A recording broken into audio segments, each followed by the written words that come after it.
Hello everyone. So I just want to share something na nabasa ko lang sa Facebook, which is the post of someone na related sa interview ni Julia Montes, which is the mirror method.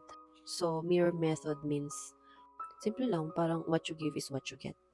Like you give me the energy na parang ayaw mo sa akin. So ayaw ko din sa'yo. Parang ganun yung meaning. Yung ganun yung meaning talaga ng mirror method. So pag hindi ka ginrate sa birthday mo ng isang tao, pero pansin mo na palagi ka nag-greet kapag birthday niya, huwag mo na din siya i-greet, di ba? Kapag may mga friends ka na, group of friends na hindi ka in-invite, tapos halos lahat ng mga friends mo, in-invite niya sa birthday niya, for example, huwag mo din siyang i-invite. Ignore mo na lang sila.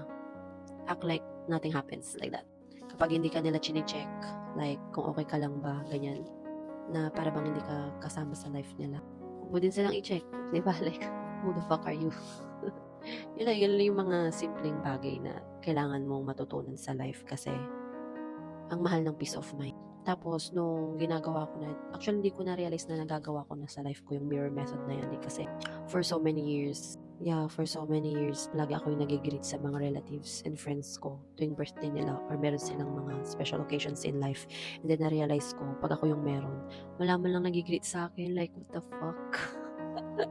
Hindi ba ako importante? Like, gusto nyo kayo lang? Something like that. So yun yung pinakamagandang bagay na ginawa ko sa life ko, which is the mirror method.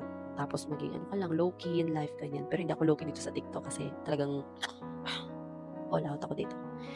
When I said low-key, meron ka lang piling mga tao na, kailangan mo mag-set ng boundaries, ganyan. So yun, kapag na-try mo na yung mirror method, life is so good talaga, is so good. You have peace of mind, ganyan. Tapos, live your life lang talaga. Live your own life. Wala kang papakialam ng ibang tao. Kasi, what you give is what you get. Yun lang.